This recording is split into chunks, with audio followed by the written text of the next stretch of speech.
سجدے کی دعائیں. رسول اللہ صلی اللہ علیہ وسلم نے فرمایا الا وانی نہیت ان اقرأ القرآن راکعا او ساجدا فاما الرکوع فعظموا فیہ الرب عز وجل واما السجود فاجتہدوا فی الدعاء فقمن ان یستجاب لکم. خبردار، میں رکوع اور سجدے میں قرآن حکیم پڑھنے سے منع کیا گیا ہوں، پس تم رکوع میں اپنے رب کی عظمت بیان کرو اور سجدے میں خوب دعا مانگو، تمہاری دعا قبولیت کے لائق ہوگی، یعنی قبول کی جائے گی. حضرت حذیفہ رضی اللہ عنہ روایت کرتے ہیں کہ رسول اللہ صلی اللہ علیہ وسلم سجدے میں یہ دعا پڑھتے، سبحان ربی الاعلی، یعنی میرا بلند پروردگار پاک ہے ہر عیب سے. حضرت ابن مسعود رضی اللہ عنہ روایت کرتے ہیں کہ نبی اکرم صلی اللہ علیہ وسلم نے فرمایا، جس نے سجدے میں 3 مرتبہ سبحان ربی الاعلی پڑھا اس نے سجدہ پورا کیا، مگر یہ ادنا درجہ ہے. یہ کس نے فرمایا ادنا درجہ ہے؟ کس کا فرمان ہے ادنا درجہ ہے؟ رسول اللہ صلی اللہ علیہ وسلم کا. یہ حدیث بیان ہو رہی ہے. سبحان ربی الاعلی وبحمدہ، چوتھی تسبیح کیا ہے؟ سبحان ربی الاعلی وبحمدہ. کیا معنی اس کا؟ میرا بلند پروردگار پاک ہے، میں اس کی تعریف کرتا ہوں. اب آپ دیکھیں پہلی اور دوسری تسبیح میں کیا فرق ہے؟ وبحمدہ کا اضافہ ہے. ٹھیک ہے. اب آپ دیکھیے کہ آپ صلی اللہ علیہ وسلم تبدیل کر کر کے دعائیں پڑھیں گے. کیوں؟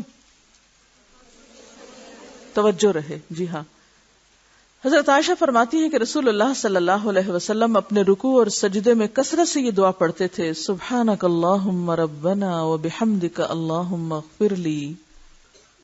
اب آپ کا سوال کیا آئے گا؟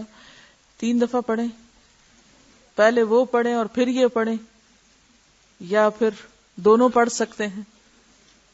ایسے سوال کب ذہن میں آتے؟ ایسے سوالوں کی کوئی وضاحت کی نہیں گئی، آپ صلی اللہ علیہ وسلم نے نہیں بتایا. ہمیں کیوں سوچتے ہیں ایسے سوال؟ کوئی وجہ بتائے گا؟ ہاں؟ ایسے سوال کیوں سوچتے ہیں؟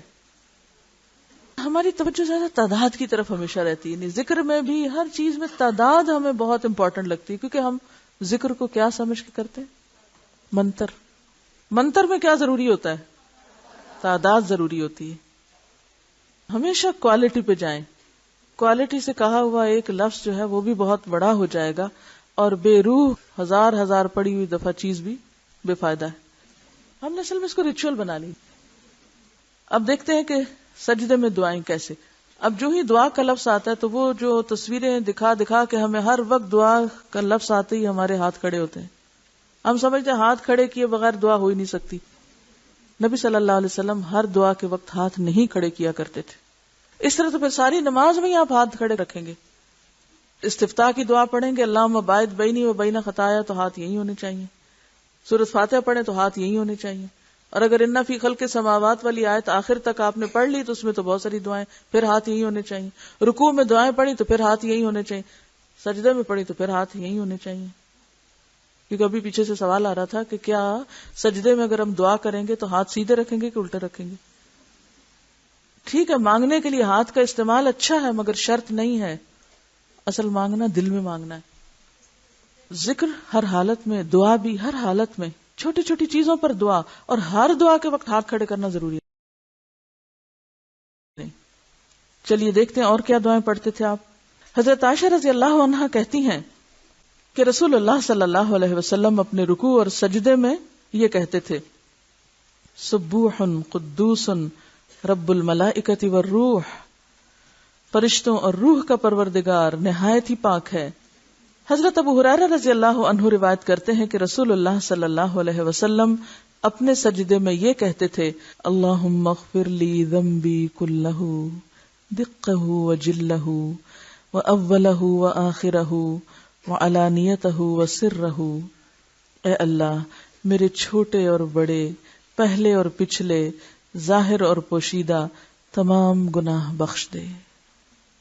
ایک اور دعا، سبحانک وبحمدک لا الہ الا انت. اے اللہ تیری ہی پاکیزگی اور تعریف ہے، تیرے سوا کوئی سچا معبود نہیں ہے.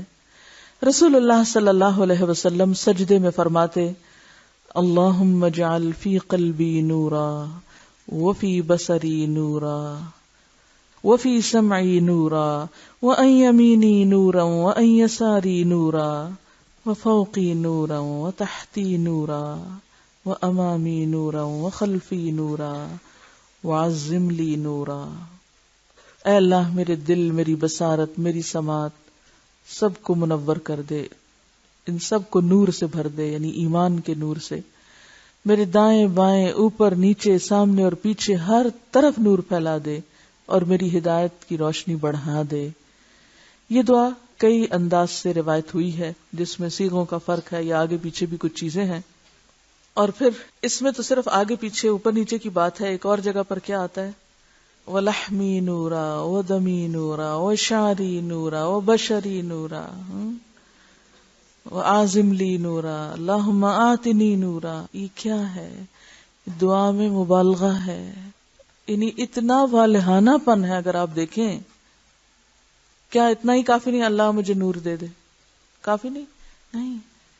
اب آپ دیکھیں گوشت، پوست، چمڑے، ہڈی، پٹھے، بال، کان، آنکھ، نیچے، اوپر، دائیں بائیں، آگے پیچھے، ہر جگہ نور کر دے. اور وہ بھی سجدے میں جا کے مانگ رہے ہیں. ہم تو صرف ایک نعرے کی شکل میں سب مل جل کے پڑھ لیتے ہیں اور اسی کو کافی سمجھتے ہیں اور اس کے بعد بھول جاتے ہیں کہیں اور بھی پڑھنی.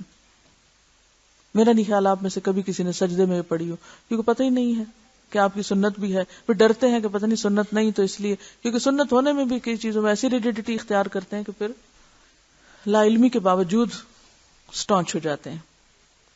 اب آپ دیکھیں اللہ کی ذات خود نور ہے. اللہ نور السماوات والارض. اللہ کا دین بھی نور ہے.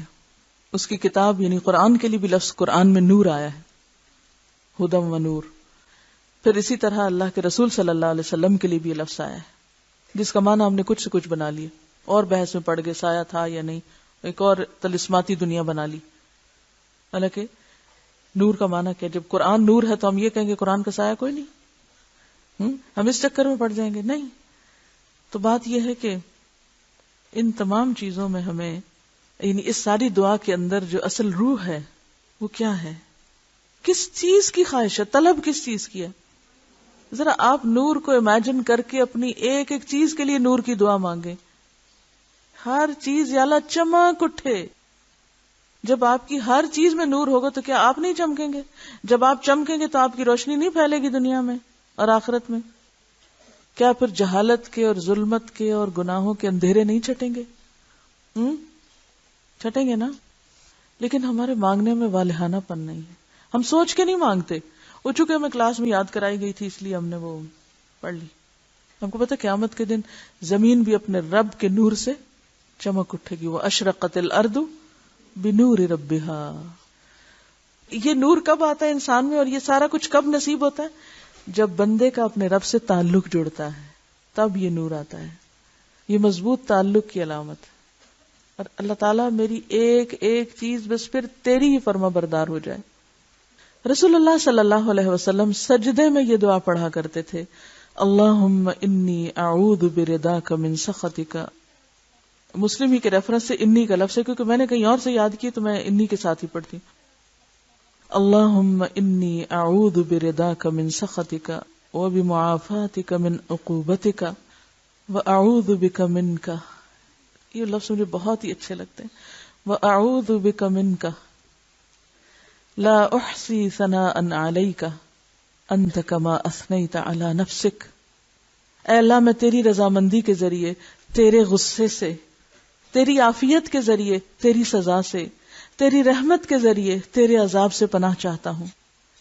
میں تیری تعریف کو شمار نہیں کر سکتا. تو ویسا ہی ہے جس طرح تو نے اپنی تعریف خود فرمائی ہے. میں تو حق ادا ہی نہیں کر سکتا. سجدے میں اگر آپ یہ دعا پڑھیں نا تو آپ کو ایسے لگے گا جیسے آپ چھپ رہے ہیں، کہیں چھپ رہے ہیں، بچ رہے ہیں، پناہ لے رہے ہیں. بہت خوبصورت فیلنگ آتی. اور پھر جب یہ کہتے ہیں نا وَأَعُوذُ بِكَ مِنْكَ، یہ کتنی خوبصورت بات ہے نا. اعوذ بک منک، میں تیری پناہ کا طلبگار ہوں تجھی سے. تیرے غضب سے بچنے کے لیے بھی میں تیرے ہی پاس آنا چاہتا ہوں. تیرے سوا کوئی نہیں میرا، تو ہی تو ہے. حضرت علی بن ابی طالب بیان کرتے ہیں کہ رسول اللہ صلی اللہ علیہ وسلم جب سجدے میں جاتے تو یہ دعا پڑھتے، اللہم لک سجدت وبک آمنت ولک اسلمت سجد وجہی للذی خلقہ وصورہ وشق سمعہ وبصرہ تبارک اللہ احسن الخالقین۔ اے اللہ، تیرے لیے میں نے سجدہ کیا، میں تجھ پر ایمان لایا، میں تیرا فرما بردار ہوا، میرے چہرے نے اس ذات کو سجدہ کیا جس نے اسے پیدا کیا، اس کی اچھی صورت بنائی، اس کے کان اور آنکھ کو کھولا، بہترین تخلیق کرنے والا اللہ بڑا ہی بابرکت ہے۔ رسول اللہ صلی اللہ علیہ وسلم نے نماز عشاء میں سجدے کی آیت تلاوت کی تو سجدہ کیا، نماز عشاء میں آیت سجدہ کی تلاوت کی تو سجدہ کیا۔ اس سے کیا پتہ چلتا ہے؟ فرض نماز میں اگر قرآن کا وہ حصہ آپ پڑھ رہے ہیں جس میں آیت سجدہ آ گئی تو آپ کیا کریں گے؟ وہیں رک کر آیت مکمل کر کے پہلے ڈائریکٹ جا کے زمین پہ سجدہ کر کے پھر کھڑے ہو کر اگلی آیت کریں گے۔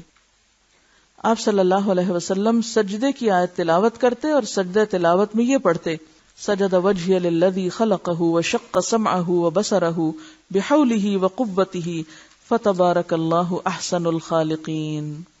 میرے چہرے نے اس ہستی کو سجدہ کیا جس نے اپنی قدرت اور طاقت سے اسے بنایا، کان بنائے، آنکھیں بنائیں۔ اللہ جو سب سے بہتر تخلیق کرنے والا ہے، بہت بابرکت ہے۔ سجدہ تلاوت واجب نہیں ہے۔ حضرت زید بن ثابت فرماتے ہیں کہ میں نے نبی صلی اللہ علیہ وسلم کے سامنے سورہ نجم تلاوت کی تو آپ نے سجدہ تلاوت نہیں کیا۔ یہ بخاری کی روایت ہے، یعنی کیا بھی گیا اور نہیں بھی کیا گیا۔ تو اگر کوئی نہ کر سکے تو گناہگار نہیں، کرے تو بہت ہی اچھا۔ بعض علماء کیوں اس کو واجب کے درجے میں رکھتے ہیں؟ تاکہ لوگ لازمی کیا کریں اور ہر سجدہ درجے کی بلندی کا ذریعہ۔ آپ دیکھیں کہ آپ صلی اللہ علیہ وسلم نے نماز میں کیا ہے، کرنا چاہیے، لیکن اگر کسی وقت کوئی نہیں بھی کر سکتا تو گناہگار نہیں ہے، ٹھیک ہے، کرنا افضل ہے۔ ہمارے یہاں تو اس کو فرض کے درجے میں لے لیتے ہیں نا، لیکن کوئی نہیں بھی کر سکتا تو گناہگار نہیں ہے۔ وآخر دعوانا ان الحمد للہ رب العالمین، سبحانک اللہم وبحمدک، نشہد ان لا الہ الا انت، نستغفرک ونتوب الیک۔